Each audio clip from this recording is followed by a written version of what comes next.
throttle like this, you're not going to want to do any tilling. That's why it's spinning a little slower. Just wanting to show it functioning. You can see the hydraulic blade, or the hydraulics for the blade.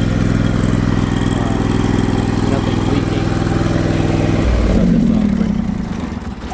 And I'll do a quick run around here. So nothing's leaking. These hoses are a little cracked. They might need to be replaced, but they are not leaking. They're also steel braided, so not much of an issue.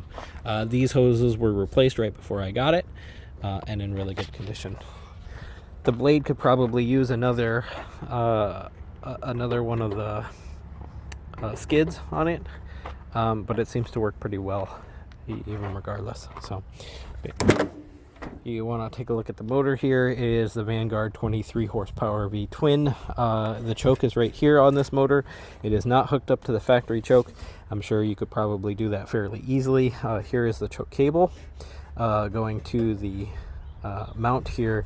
It is just not connected. You can see here it's not connected to this, and I believe that's because at one point this cable seized and nobody replaced it. So it's not really too much of an issue because you don't have to be on the tractor to start it. So what do I do when I go to start it is lift the hood, throw the choke, give it a start, let it run for a little bit.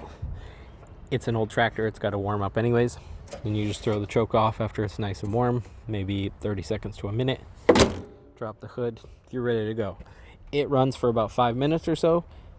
You're not going to have to choke it after that. So it did have a small issue when I first got it. I was having some issues with it starting. Turns out needed a new solenoid, so you can see there, got a new one of those, as well as mounted it into a place where it's really nice and easy to get to. So I don't know if that's the original mounting spot or not, but that's where I chose to mount it. So it does also have the front PTO. So if you wanted to use a PTO with the snowblower, you could do that. As well as the hydraulics with the snowblower. Obviously the snowblower is not working correctly, but at least you would have that option. So it does have hydraulic steering, nice power steering, so even when it's sitting still, you can turn the wheels back and forth with just one finger, and it steers real easy. It does have rim guard in the tires, so that gives it a little bit more counterweight balance down low. When you're mowing and you have the mower underneath it, that counterweight in the tires really helps when you want to go on like a side hill or something like that. I don't advise doing that too often, but you know, minor hills up to about 15 degrees, you should be okay without too much of an issue.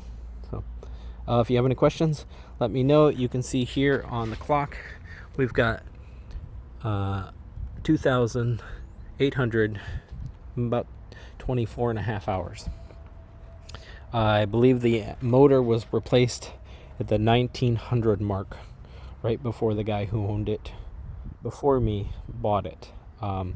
It was owned by a school district. They had it for like 30 some years, something like that. I believe they may have even bought it when it was new. So there is a lot of parts on this thing that have been reconditioned or repurposed or swapped out with newer parts. You can see those are not the original tail lights. However, everything's working really well. The choke is the only thing that I think somebody might want to replace. Again, I don't see it as too much of an issue because you got to warm up the tractor anyways if you're going to use it. So it takes 30 seconds to a minute to choke it before you get on. So again, any questions, let me know. Thank you.